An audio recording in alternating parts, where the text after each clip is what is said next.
Bismillahirrahmanirrahim. Assalamualaikum warahmatullahi wabarakatuh.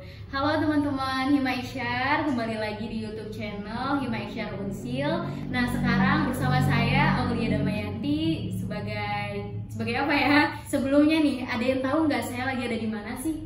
Mungkin bisa dilihat nih belakang saya ada poster-poster tentang kemanusiaan mungkin ya, humanity talk show gitu. Jadi saya sekarang lagi ada di kantor ACT cabang kota Tasikmalaya.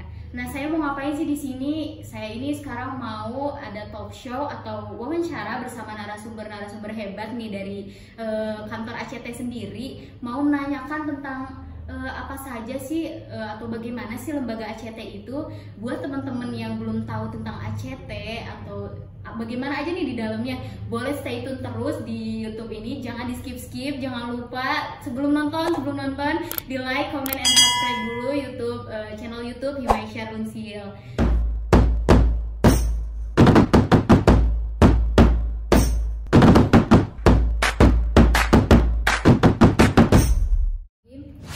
Baik nih teman-teman, sekarang mungkin kita perkenalan dulu kali ya dengan narasumber kita pada hari ini. Nah, jadi ada Akang Teteh di samping saya ya. Kita kenalan dulu kali ya, mulai dari Teteh yang cantik dulu ini. Boleh dikenalan. Amin ya. Bismillahirrahmanirrahim. Halo semua, perkenalkan nama aku Fitri Rizky Setiawati dari MRI Kota Tasikmalaya. Boleh Akang? Ya, bismillahirrahmanirrahim. Perkenalkan juga saya Nizar Sohib Akbar. Saya dari Singaparna, sama MRI ACT Tasikmalaya. Baik, jadi Teh Fitri sama Kang Niza ya. Boleh panggilnya Akang Teteh aja? Boleh. Santai aja gitu ya. Jadi di sini seperti yang teman-teman udah tahu tadi, kita akan talk show gitu ya, wawancara bersama Akang Teteh ini dari lembaga ACT tentang bagaimana sih ACT itu, apa aja sih yang ada di dalam ACT gitu ya. Mungkin langsung aja ya Akang Teteh, ini langsung ke pertanyaan yang pertama. Sebenarnya apa sih ACT itu? Kan seperti yang mungkin beberapa dari teman-teman tahu gitu, kalau ACT itu lembaga aksi cepat tanggap. Tahu artinya gitu, aksi cepat tanggap. Tapi sebenarnya apa sih gitu ACT itu? Boleh mungkin dari Teteh dulu? Boleh ya, izin menjawab kali ya Teh ya. ACT sendiri itu apa gitu kan? Bener yang tadi kata Teteh obrolin gitu, cuma tahu aksi cepat tanggap doang gitu. Nah, jadi ACT itu adalah lembaga kemanusiaan dengan badan hukum gitu, badan hukum yayasan yang arahnya itu untuk sosial gitu ya Kang ya. Dan didirikan pada tanggal 22 Mei 21 April. Aduh, 21 April. Gitu. Nah, jadi gitu, ACT sendiri mungkin lembaga kemanusiaan yang bersifat global, berasaskan kedermawanan dan kerelawanan yang bertujuan untuk menjadikan peradaban dunia ini lebih baik lagi. Jadi basisnya gak hanya di Indonesia aja gitu, membantu sesamanya itu, tapi ACT ini lembaga yang global, bersifat global, membantu sesama, membantu secara kemanusiaan, masalah kemanusiaan yang ada di seluruh dunia.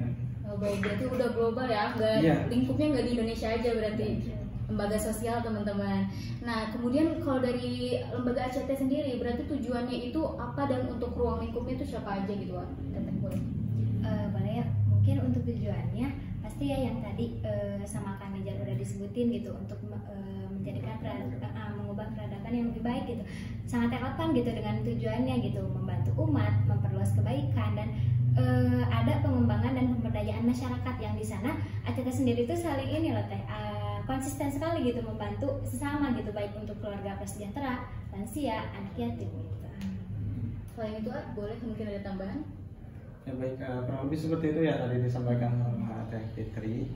Jadi ACT sendiri skupnya itu ya pasti tadi membantu secara kemanusiaan, dan insya Allah setiap harinya pasti ada yang dibantu. Setiap hari ada yang dibantu. Dan itu tidak hanya di satu cabang aja, seluruh dunia gitu. Berarti kalau misalkan yang cabang-cabang dari luar Indonesia gitu ya, apakah itu awal-awalnya itu dari Indonesia aja atau emang dari luar tuh sebenarnya ada juga gitu ACT ini? Ya, awal mula ACT sendiri ya pasti di Indonesia terlebih dahulu ya, adanya di Jakarta sebetulnya. Jakarta pada tadi disebutkan ya tanggal 21 April 2005 ya. Awalnya hanya ada di Jakarta, namun alhamdulillah visi dari foundernya Pak Ahyudin ya, Pak Ahyudin, alhamdulillah sampai saat ini ACT memperluas skupnya, cabangnya ada di mana-mana di Indonesia dan di luar negeri juga, di mancanegara seperti di Palestina, di Suriah, di Turki, bahkan di benua Eropa juga ada. Berarti udah memang sudah luas gitu ya di di luar Indonesia, terutama di benua Eropa gitu ya. Nah, berarti kalau misalkan ACT ini udah sampai keluar gitu ya, berarti udah ada legalitas gitu ya dari Indonesianya gitu. Udah ya Kang ya. Betul, udah ada legalitas dan berbentuknya yayasan kita itu tadi. Yayasan teman-teman. Nah, boleh dikasih tahu nih informasi gimana sih cara masyarakat kita itu bisa menyumbang gitu, ikut sumbangsi dalam ACT ini, bagaimana alurnya atau prosesnya gitu? Mungkin yang pertama, jika ada yang ingin menyumbang rezekinya mungkin ya Teh ya, bisa melalui kemitraan ACT ya Kang ya. Ya betul. Jadi bisa datang langsung ke Bisa ACT-nya? datang langsung. Bisa datang Jadi langsung juga. apa ya, sedikit apa ya, bocoran mungkin ya. Sumber dana dari ACT, sumber dana dari ACT itu ada dua jenis mungkin ya yang saya tahu. Yang pertama itu dari kemitraan, jadi dari perusahaan manapun gitu ya boleh bermitra dengan ACT untuk melakukan aksi-aksi kebaikan, untuk menolong sesama gitu ya. Dan yang kedua itu donatur publik. Donatur publik itu bisa melalui zakat, infak, dan sedekah. Ya tadi kemana ya caranya? Ya, mungkin tadi masyarakat bisa menyalurkan zakat, infak, sedekahnya boleh melalui websitenya www.act.id dan boleh langsung juga mendatangi kantornya yang ada di daerah masing-masing gitu ya. Boleh tanya lagi, berarti kalau misalkan kita bisa lewat website atau bisa datang langsung ke ACT terdekat gitu ya teman-teman, apa aja sih yang bisa disumbangin? Apakah bisa berbentuk kayak makanan pokok gitu? Itu gimana Kak? Mungkin sejauh ini mah banyaknya ya uang tunai, berupa uang tunai ya. Uang tunai, natura juga boleh, natura berupa apapun gitu ya, pakaian layak pakai, sembako dan lain sebagainya. Itu banyak boleh kita ambil gitu, asalkan bermanfaat. Berarti tidak dibatasi ya. Tidak dibatasi. Terus bagaimana masyarakat nih misalkan yang tiba-tiba datang ke ACT gitu, apakah harus mendaftarkan diri terlebih dahulu atau bagaimana, atau bisa langsung aja gitu mendaftarkan diri untuk sumbangsinya ini gitu? Bisa langsung aja ya Kang ya. Ya, nanti itu kalau misalkan langsung ke kantor cabang ada di bagian depan kantor gitu. Ada caranya. Iya. Berarti langsung aja datang teman-teman kalau yang mau ikut sumbangsi gitu ya di dalam ACT ini. Terus pertanyaan selanjutnya nih ATT, ada nggak sih hubungan antara ACT dengan BNPB atau BPBD gitu? Boleh dijelasin gitu dengan jelas? Mungkin kalau ada hubungannya dengan BNPB atau BPBD nggak ada ya Kang ya, karena ACT saya sendiri independen dan bersifatnya kemitraan yang tadi tuh. Sejauh ini mungkin kalau misalkan apa ya, ketika ada bencana gitu ya. Nah, ACT dengan badan yang terkait seperti itu ya, BNPB, BPBD selalu beriringan gitu ya, untuk menolong atau mengevakuasi istilahnya gitu ya. Jadi di ACT sendiri ada bagian rescue-nya ya, mungkin nanti ke depannya tahulah. Berarti berdiri sendiri-sendiri, independen gitu ya. Baik. Gimana nih AA Teteh selama berkecimpung di ACT ini, apa ada pengalaman apa aja sih suka dukanya gitu, atau manfaat yang memang ATT tuh udah dapat gitu selama di ACT ini gitu? Boleh di share sama teman-teman, barangkali nih teman-teman tertarik gitu ya masuk ke ACT gitu. Boleh mungkin kalau pengalaman saya pribadi gitu di ACT ini kurang lebih dari kelas 12 mungkin ya Teh. Sekarang Teteh semester 2. Lumayan lama ya, berapa tahun itu Teh? Mungkin 1 tahun lebih ya. 1 tahun lebih, Masya Allah. Nah senang sih karena di ACT ini selama saya implementasi banyak banyak pelajaran baru gitu yang saya dapatkan, bukan dari diri saya sendiri gitu, dari orang lain gitu. Saya tahu cerita misalnya di Welas Asih nih Teh ya, itu tuh kayak panti jompo gitu, Teteh tahu kan ya? Ya, panti jompo. Kayak gitu. Nah ada ibunya tuh emang ditinggalin sama anaknya di situ gitu, sengaja gitu. Nah dari sana ya dapat pelajaran lagi gitu, ternyata ya ada yang gini gitu, dan bisa jadi pelajaran buat saya buat untuk terus menjaga orang tua gitu. Terus seperti ke anak yatim, ke panti asuhan, ya kayak gitu banyak deh. Berarti Teteh ini Teteh sendiri bagiannya apa di dalam ACT ini? Kalau di dalam MRI mungkin ya Kang ya, MRI ada MRI Qadarullah menjadi sekretaris. Sekretaris. Iya. Ya, jadi Teh di ACT sendiri untuk apa ya? Ada relawannya. Ya. Relawannya tersendiri lagi berarti ya? Tersendiri Ya. lagi. Jadi di ACT itu relawannya itu berbeda apa ya? Beda lembaga lagi gitu. Oh, beda lembaga lagi Beda dari lembaga ACT. lagi. Ada lembaga yang berdiri sendiri juga, namanya MRI, tadi sama Teh Fitri mention ya, Masyarakat Relawan Indonesia. Itu juga sama ya kayak ACT. Jadi setiap cabang ada MRI-nya, pasti ada MRI-nya. Karena mungkin istilahnya bisa sebagai implementator hariannya, dan juga bisa bergerak independen juga ya, mendampingi ACT atau berafiliasi dengan ACT untuk melakukan aksi-aksi kebaikan gitu. Kalau pengalaman dari AA sendiri nih, tadi kan udah dari tatanya nih, Masya Allah ya, dari panti jompo gitu, ketemu sama ibu yang ditinggalin anaknya, ketemu anak-anak yatim. Kalau dari AA sendiri gimana? Baik, mungkin kalau dari saya pribadi ya, kurang lebih sama ya, kita masuk awal bareng. Apa yang lebih dulu saya sih, dulu saya sih. Jadi banyak pengalaman, banyak apa ya, hal-hal yang sangat penuh hikmah gitu ya kalau menurut saya. Ya. Karena tergabung dengan ACT itu pasti berkecimpungnya dalam melakukan aksi-aksi kebaikan yang tentunya bermanfaat secara value kemanusiaan dan baik mungkin value yang lainnya gitu ya. Value yang didapatkan dari secara pengalaman saya menjadi lebih terupgrade diri gitu ya, upgrade diri, jejaring lebih luas lagi gitu ya. Karena kan cabang ACT ada di mana-mana gitu ya, jadi banyak kenalan dari cabang yang lainnya. Dan untuk pengalaman yang menarik gitu ya, di Kota Tasikmalaya sebetulnya banyak sekali hal-hal yang menarik yang perlu diangkat sebetulnya, masalah-masalah kemanusiaan ini di halayak ya, di permukaan gitu ya. Karena ternyata Kota Tasikmalaya itu yang kita lihat gitu ya, bagaimana kita lihat di kotanya, ternyata di pesisir-pesisir kota itu banyak sekali masalah-masalah seperti kemiskinan gitu ya. Tidak jadi apa ya, bukan lagi kota gitu ya, pesisir Kota Tasikmalaya. Kita Kota Tasikmalaya terlalu fokus membangun itu di pusat aja gitu ya. Di kotanya Di Hajer, di Tawang, Cihideng gitu ya. Tapi ternyata di pinggiran-pinggiran itu masih gak terjangkau, terlupakan gitu ya. Seperti mungkin tadi ada di Panti Welas Asih ya, itu ada di perbatasan menuju Mangkubumi ya, Mangkubumi Kabupaten, dan satunya ada juga di TPA Ciangir, tempat pembuangan akhir Ciangir gitu. Nah, di sana itu banyak sekali masyarakat prasejahtera yang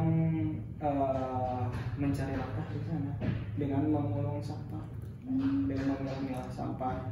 dan salah satu penerima manfaat kami sebelumnya namanya itu kakek Komar, dia itu umur 71 tahunan, udah 70-an, lansia, dengan kondisi sakit berat waktu itu. Ketika kita temui masih mencari nafkah di sana, masih bekerja di sana sebagai ya bekerja pemulung, bertatih-tatih gitu ya, memulung sampah. Padahal gak seberapa ya Kang ya, upahnya mungkin dari memulung sampah itu gitu. Tapi Masya Allah gitu kakek Komar mungkin karena keadaan ekonominya ya terpaksa gitu harus melakukan itu gitu. Nah ACT itu berperannya seperti itu ya. Kebanyakan kita tidak asal-asalan memilih penerima manfaat atau mencari penerima manfaat ya. Berarti kalau misalkan dalam mencari penerima manfaat gitu dari sumbangan orang-orang ini butuh rescue ke tempat-tempat itu gitu untuk pencariannya atau mendatanya itu butuh berapa lama? Nah itu ada apa ya, masa asesmennya, masa asesmen. Misalkan kita ada asesmen untuk program santunan medis. Untuk santunan medis ya kita biasanya asesmen sendiri mencari ke setiap kelurahan. Karena kan kita di MRI juga ada namanya MRI kelurahan gitu ya. Jadi selain menunggu laporan dari masyarakat gitu ya, kita juga ada sistemnya menunggu laporan dan kita asesmen sendiri, mencari sendiri gitu. Berarti kan kalau dari selama mungkin pencarian data atau langsung turun terjun langsung gitu ya membantu masyarakat ini pasti ada beberapa kendala gitu dari pengimplementasiannya gitu. Itu gimana aja sih gitu? Kendala-kendalanya gitu yang pernah dialami? Kendala pengimplementasian gitu ya, ketika aksi. Ketika aksi. Ya, ketika aksi nih. Iya, mungkin kendalanya mah mungkin seperti biasa kayak yang pertama kayak misalnya ada logistik yang ketinggalan mungkin teh gitu.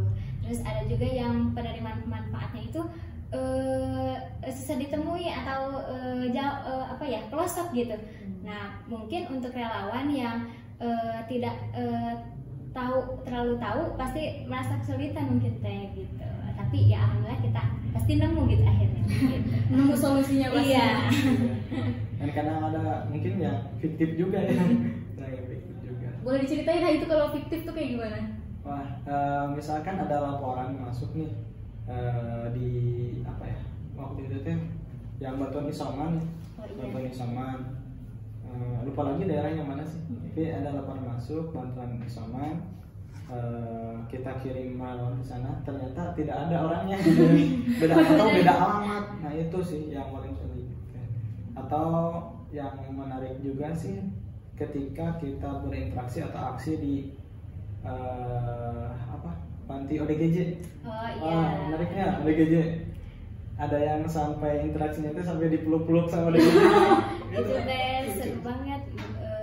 Ya ada yang dipeluk-peluk, ada yang disangka pacar kayak gitu-gitu, ada yang apa sih diam di ujung terus dandan-dandan gitu ya, lucu-lucu sih gitu, walaupun ya dalam keterbatasan mereka ya gangguan jiwa gitu, tapi ya sangat terhibur gitu kalau ke sana.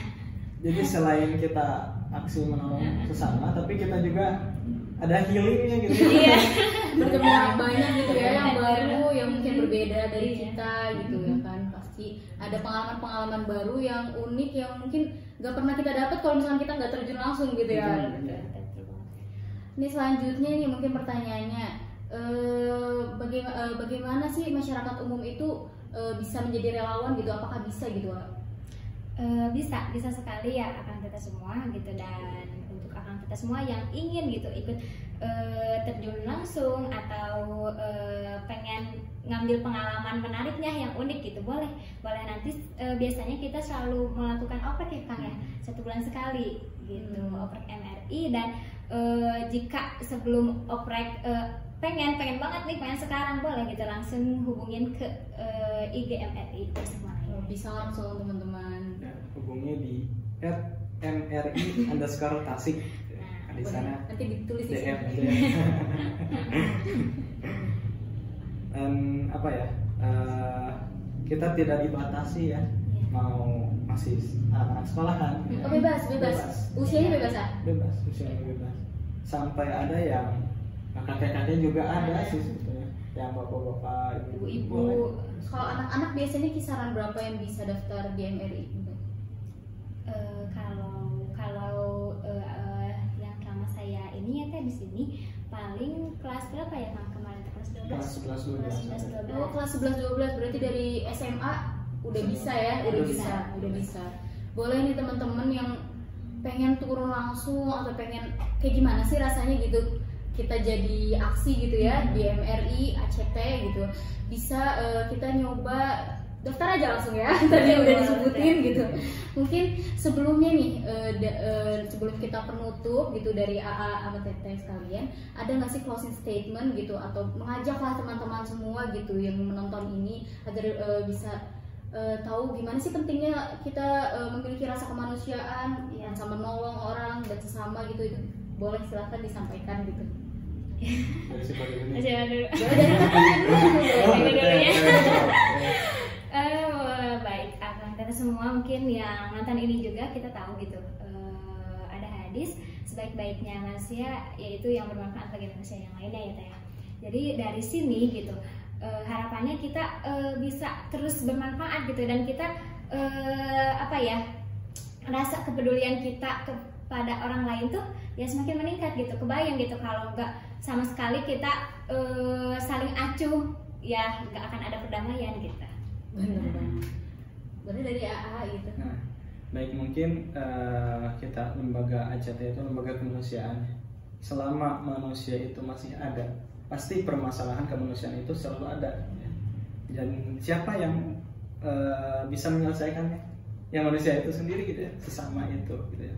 Makanya mungkin hayu gitu ya, mari akan kita semua yang nonton video ini gitu ya. Banyak sekali mungkin ya ikhtiar-ikhtiarnya, tapi kalau misalkan gabung dengan kita gitu ya, gabung dengan MRI, dengan ACT, akan lebih baik lagi gitu. Lebih baik lagi karena kita berjamaah ya, kita bareng-bareng bersama-sama membantu sesamanya.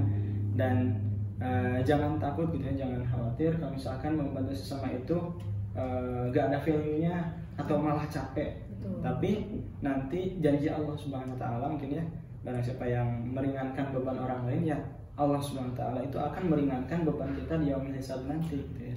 Nah, jadi yakinlah dengan janji Allah itu, dengan menolong sesama, dengan meringankan permasalahan saudara kita yang ada di manapun gitu ya, khususnya mungkin di kota Tasikmalaya, itu Allah SWT akan meringankan kita di yang akhir nanti. Masya Allah. Jadi gitu ya teman-teman, untuk kalian semua gitu ya, kita sebagai manusia apalagi khususnya umat muslim ya, harus terketuk hatinya gimana sih kita, salah satunya gitu ya, lembaga ACT MRI ini mewadahi kita untuk bersama-sama gitu, saling bisa memupuk rasa kemanusiaan gitu dan membantu sesama. Mungkin itu aja ya. Dan sedikit mungkin ya, boleh sekarang bulan Ramadan, iya, ini diupload di bulan Ramadan nggak? Iya, boleh. Bulan Ramadan ya, kita dari MRI dan ACT juga itu ada program ya, program yang pertama itu program Semarak Ramadan. Program Semarak Ramadan ini insya Allah kita concernnya fokus di membantu masyarakat prasejahtera dan anak-anak jalanan untuk sekarang itu. Dan selain itu ada program di Tasik, Tebar Iftar Tasikmalaya. Dan di Tasik itu sekarang itu menyebarkan iftarnya itu di khususnya di pesantren-pesantren, panti asuhan, anak yatim, dan di masyarakat prasejahtera juga gitu ya. Jadi ayo gitu ya, kita ajak lagi gitu ya, kalau mau ikut membantu, ikut menjadi donatur juga boleh, masih terbuka. Nanti cek aja di IG ACT Tasikmalaya dan di MRI Tasikmalaya, MRI_Tasikmalaya. Nah, di sana kita akan melakukan aksi-aksi kebaikan yang insya Allah berdampak untuk sesama kita. Seperti itu mungkin ya akhirnya. Ada tadi tambahan lagi? Udah cukup deh. Masya Allah ya teman-teman, kita udah dengerin nih bagaimana narasumber menjelaskan tentang ACT dan MRI gitu, tentang lembaga kemanusiaan dan apa aja sih kontribusi yang bisa kita keluarkan atau kita lakukan gitu di mengikuti ACT atau MRI ini. Nah, mungkin sekian gitu ya video dari kami. Mudah-mudahan ini membuka wawasan teman-teman gitu tentang lembaga ACT dan MRI ini. Semoga teman-teman kedepannya bisa terketuk hatinya atau ingin langsung turun gitu atau bisa berdonasi gitu, mangga silakan. Kami sudah menjelaskan, tadinya sudah dijelaskan oleh narasumber yang hebat-hebat ini. Mungkin sekian dari kami, kurang lebihnya mohon maaf gitu ya Teh, Akang. Terima kasih gitu udah hadir dan menyampaikan tentang pertanyaan-pertanyaan dari kami gitu. Mudah-mudahan ini menjadi video yang bermanfaat bagi masyarakat luas. Baik, mungkin kita tutup dengan salam ya. Wassalamualaikum warahmatullahi wabarakatuh. Dan teman-teman.